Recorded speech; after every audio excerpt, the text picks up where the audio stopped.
Hello दोस्तों, कैसे हैं आप सभी। उम्मीद करता हूं आप सभी बहुत ही अच्छे होंगे।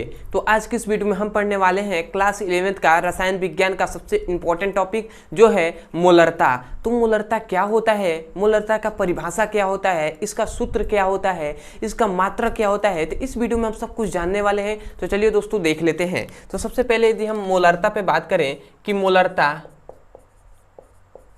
कहते किसे हैं, मोलरता का डेफिनेशन क्या होता है, तो यदि इसके हम परिभाषा पे बात करें तो सबसे पहले इसका फॉर्मूले से ही हम इसका परिभाषा करते हैं। तो फॉर्मूला क्या होता है, तो याद रखेंगे मोलरता इक्वल टू होता है, मोलरता इक्वल टू होता है विलेय का मोल बटे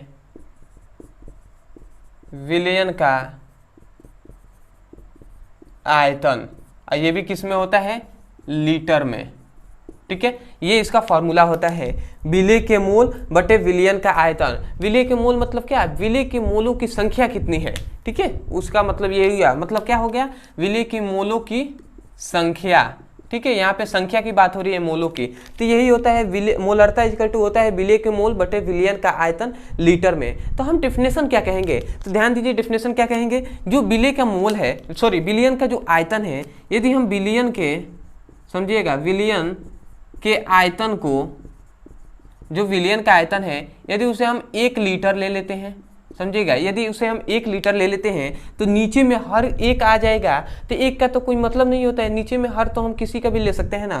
तो क्या हो जाएगा, मोलरता जो होगा वो विलेय के मोलों की संख्या के बराबर हो जाएगा। इसका मतलब हमें क्या पता चला कि जो मोलरता होगा, मोलरता वो किसके बराबर हो जाएगा, विलेय के मोलों की संख्या के क्या हो जाएगा, बराबर हो जाएगा। तो हम डेफिनेशन क्या करेंगे, ये तो हमने समझ लिया कि यदि विलयन का आयतन हम 1 लीटर ले लेते हैं तो जो मोलरता होगी वो विलेय के मोलों की संख्या के बराबर हो जाएगी। परंतु हम डेफिनेशन कैसे करें, यही तो आप सोच रहे होंगे ना। तो डेफिनेशन बहुत ही सिंपल है, क्या कहेंगे, किसी विलयन के 1 लीटर आयतन में उपस्थित, समझिएगा क्या कहा जा रहा है, किसी विलयन के 1 लीटर आयतन में उपस्थित विलेय के मोलों की संख्या मोलरता कहलाती है। समझ में आया। तो कभी भी डेफिनेशन को रटना नहीं है, समझिए क्या कहा जा रहा है, कहा यह जा रहा है किसी विलयन के 1 लीटर आयतन में उपस्थित विलेय के मोलों की संख्या मोलरता कहलाती है। तो आशा करते हैं दोस्तों आपको यहाँ से समझ में आया होगा। तो कभी भी परिभाषा 2 ही तरीके से किया जाता है, या तो उसके फॉर्मूले से या उसके क्या होता है, फिगर से।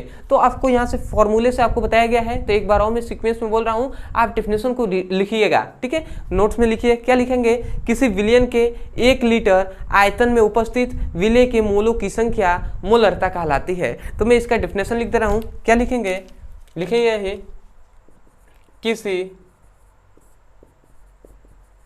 विलयन के 1 लीटर आयतन में उपस्थित विलेय की मोलों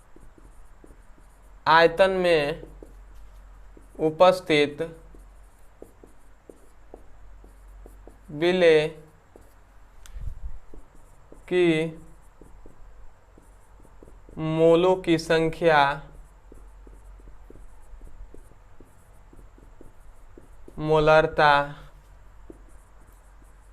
कहलाती है। ठीक है, मतलब किसी विलयन के 1 लीटर आयतन में उपस्थित विलेय के मोलों की संख्या मोलरता कहलाती है। और ये इसका क्या हो गया, ये जो आपको बताया गया है यहाँ पे, ये इसका क्या है, ये इसका है फॉर्मूला। ठीक है, तो ये इसका तो पहला फॉर्मूला है। यदि इसको फॉर्मूले का और थोड़ा सा हम विस्तार करें तो देखिए यहाँ से हमें एक और फॉर्मूला मिलता है। याद रखेंगे जो विलेय के मोल होते हैं, तो मोल बराबर होता है, मोल इक्वल टू होता है भार, मतलब विलेय का भार बटे विलेय का अणु भार होता है, अणु भार। ये इसका फॉर्मूला होता है, मोल बराबर, मतलब विलेय का मोल दिया है तो विलेय के मोल बटे विलेय का भार बटे विलेय का अणु भार, ये इसका फॉर्मूला हुआ। तो यदि हम ये फॉर्मूले को यहाँ पे अप्लाई करें तो क्या हमें मिलता है, यहाँ से हमें दूसरा फॉर्मूला मिलेगा, क्या कि मोलरता इक्वल टू मिल जाएगा विलेय का भार, और ये किस में होगा, भार ग्राम में होगा, और दूसरा यहाँ पे अणुभार है ना, तो हम लिखेंगे विलेय का अणुभार, और गुणे हम लिख देंगे विलयन का आयतन,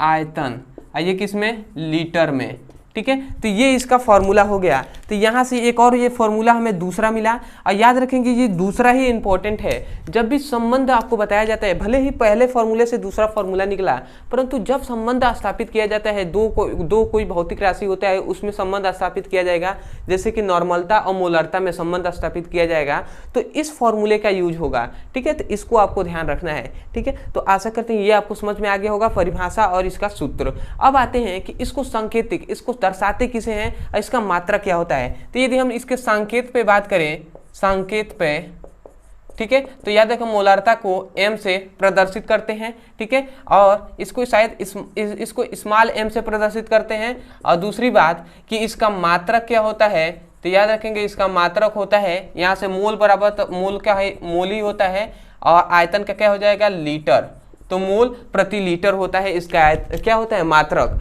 नॉर्मलता का मात्रक मोल प्रति लीटर, और नॉर्मलता का संकेत क्या है, m, ठीक है। तो आशा करते हैं आपको सब परिभाषा, सूत्र, संकेत और मात्रक अच्छे से समझ में आ गया होगा। तो मैं यही कहूँगा दोस्तों, यदि आपको अच्छे से समझ में आ गया है और कोई भी ऐसा टॉपिक है जो आपको समझ में नहीं आता है, उसका डेफिनेशन समझ में आता नहीं है, उसका नियम समझ में नहीं आता है, या उसका डेरिवेशन है जो गणना है वो आपको समझ में नहीं आता है, तो उस टॉपिक का नाम लिखिए यूट्यूब पर, चाहे किसी भी क्लास का हो, उस टॉपिक का नाम लिखिए यूट्यूब पर, और अंत में हमारे चैनल का नाम लिख दीजिए। वीडियो आपको मिल जाएगा, वहां से जाकर आप अच्छे से पढ़ाई कर सकते हैं और अपने सुंदर से नोट्स बना सकते हैं। अदरवाइज यदि आप क्लास 11 का फिजिक्स हो, केमिस्ट्री हो, यदि उसका सीरियसली और अच्छे से चैप्टर वाइज पढ़ाई करना चाहते हैं, तो इस वीडियो के डिस्क्रिप्शन बॉक्स में आपको लिंक दिया जाएगा फिजिक्स का भी और केमिस्ट्री का। उस लिंक पर क्लिक करके आप चैप्टर वाइज सीक्वेंस में एक एक करके वीडियो को पढ़ सकते हैं और अपने सुंदर से नोट्स बना सकते हैं। अदरवाइज यदि आपको वीडियो अच्छा लगा हो तो आप हमारे सपोर्ट के लिए आप हमारे चैनल को सब्सक्राइब कर लीजिएगा, वीडियो को लाइक कर दीजिएगा, और हो सके तो कमेंट सेक्शन में हमें जरूर बताइएगा कि आपको वीडियो कैसा लगा। तब तक के लिए धन्यवाद। जय हिंद, जय भारत।